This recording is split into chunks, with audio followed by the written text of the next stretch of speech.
Hi friends, என்னோட சேனலுக்கு உங்களை அன்புடன் வரவேற்கிறேன். இந்த வருஷத்தோட நம்ம கடைசி மாதத்தில் இருக்கும். ஆல்ரெடி நமக்கு 9 நாட்கள் கடந்து போயாச்சு. இனிமேல் நம்ம தலைகீழ நின்னாலும் அந்த 9 நாட்களும் வரப்போகிறதில்ல. ஆனால் நமக்கு 21 நாட்கள் இருக்குது. இது வெறும் 21 நாட்கள் மட்டும் கிடையாது, 21 வாய்ப்புகள். இனி வர ஒவ்வொரு நாட்களும் நம்ம ஒவ்வொரு வாய்ப்புகளாக தான் பார்க்கணும். 21 நாட்கள், 21 வாய்ப்புகள்.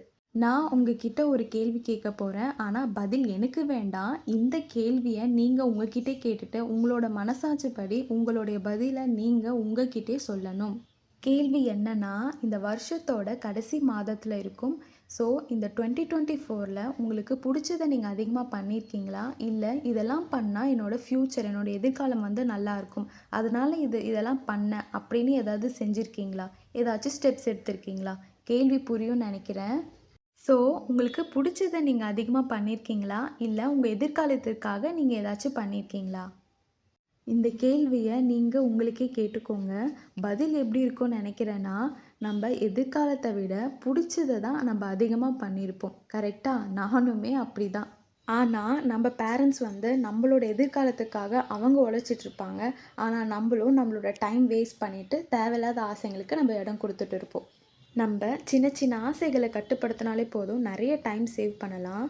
ஃபார் எக்ஸாம்பிள் சொல்லணும்னா, காலையில் நம்ம சீக்கிரம் எழுந்துக்கணும், நம்ம அலாரம் வைப்போம். ஆனால் அலாரம் அடிக்கும்போது இன்னும் கொஞ்ச நேரம் தூங்கி எழுந்துக்கலாமே அப்படின்ட்டு அந்த சின்ன தூக்கத்துக்கு ஆசைப்பட்டுட்டு நம்ம அந்த டேக்கான பிளானை வந்து ஸ்பாயில் ஆகிடும். டிவி பார்க்கும்போதும் சரி, இன்னும் ஒரு சாங் பார்க்கலாம், இன்னும் 2 சாங் பார்க்கலாம், அந்த மாதிரி பார்த்து நமக்கு டைம் போகிறதே தெரியாது. இந்த மாதிரி சின்ன சின்ன ஆசைகள் வந்து நம்ம கண்ட்ரோல் பண்ண தெரியணும். இந்த சின்ன சின்ன ஆசைகள் தான் நம்மளோட பெரிய முன்னேற்றத்தை தடுக்குது.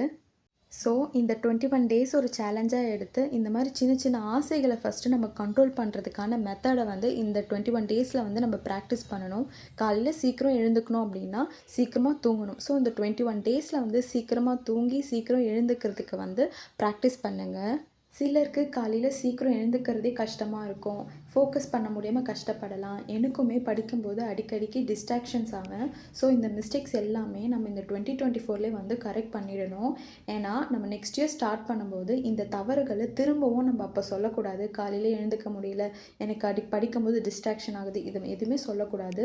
இது வரைக்கும் படிக்கலனா கூட பரவாயில்ல, பட் இனிமே ஒரு ப்ராப்பரான ஸ்டடி பிளான் போட்டு ப்ளஸ் ஒரு குட் ஸ்டடி ஹேபிட்ஸ் இருந்து அதை நம்ம கரெக்டாக ஃபாலோ பண்ணாலே போதும், எந்த எக்ஸாம்னாலும் கிளியர் பண்ணிடலாம். எனக்கு முன்னாடி நிறைய பேர் படிச்சுட்ருப்பாங்களே, நம்ம இப்போ தான் புதுசாக படிக்கிறோமே, நம்மளால் முடியுமா முடியாதா அந்த எண்ணமே வேண்டாம். இப்போ ஆரம்பித்தாலும் முடியும், நம்மளுக்கு டைம் இருக்குது. அந்த டைமை வந்து நம்ம வேஸ்ட் பண்ணாமல் படிக்கணும், அதுதான் வந்து ரொம்ப முக்கியம். நம்ம டைம் வேஸ்ட் பண்ணும்போது நம்ம டைம் வேஸ்ட் பண்ணுறோம் அப்படின்றதே தெரியாது. ஏன்னா நம்மளுக்கு வந்து ஜூன் ஜூலையில் தானே எக்ஸாம் இருக்க போகுது அப்படின்ற ஒரு எண்ணம் இருக்கும். நிறைய டைம் இருக்கிற மாதிரி தோணும். பிகினர்ஸாக இருந்தால் கண்டிப்பாக நிறைய டைம் இருக்குது, நிறைய டேஸ் இருக்குது, அந்த மாதிரி தோணும்.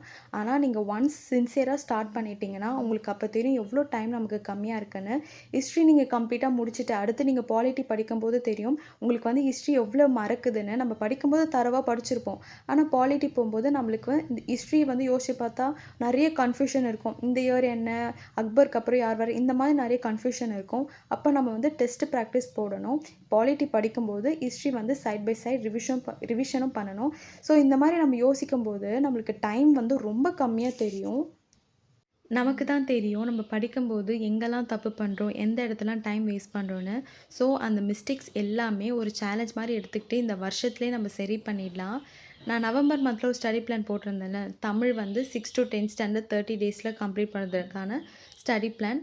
ஸோ அதை நீங்கள் ஃபாலோ பண்ணியிருந்தீங்கன்னா இந்த டிசம்பர் மந்தில் 11th and 12th Tamil book வந்து படிச்சிருங்க. ஸோ அப்போ நம்ம வந்து 2024ல் வந்து இந்த தமிழ் நியூ புக்காச்சும் நம்ம ஃபுல்லாக கம்ப்ளீட் பண்ணுறதுக்கான ஒரு சாட்டிஸ்ஃபேக்ஷன் இருக்கும். ஸோ அதை பார்க்கல, இல்லை இனிமேல் தான் நான் படிக்கணும் ஸ்டார்ட் பண்ணணும் அப்படின்னா ஒன்றும் பிரச்சனை இல்லை. இந்த டிசம்பர் மந்தில் அந்த பிளானை வந்து ஃபாலோ பண்ணி படிக்க ஸ்டார்ட் பண்ணிடுங்க. ஸோ அப்போது நம்ம டிசம்பர் அண்ட் ஜான்வரியில் நம்ம தமிழ் நியூ புக் வந்து ஃபுல்லாக கம்ப்ளீட் பண்ணுற மாதிரி பார்த்துக்கோங்க. அப்போ தான் நம்ம வந்து ஓல்டு புக்கெலாம் படிக்கிறதுக்கு டைம் இருக்கும். இந்த வீடியோ உங்களுக்கு யூஸ்ஃபுல்லாக இருந்துச்சுன்னா உங்கள் ஃப்ரெண்ட்ஸ்க்கும் ஷேர் பண்ணுங்கள். தேங்க்யூ.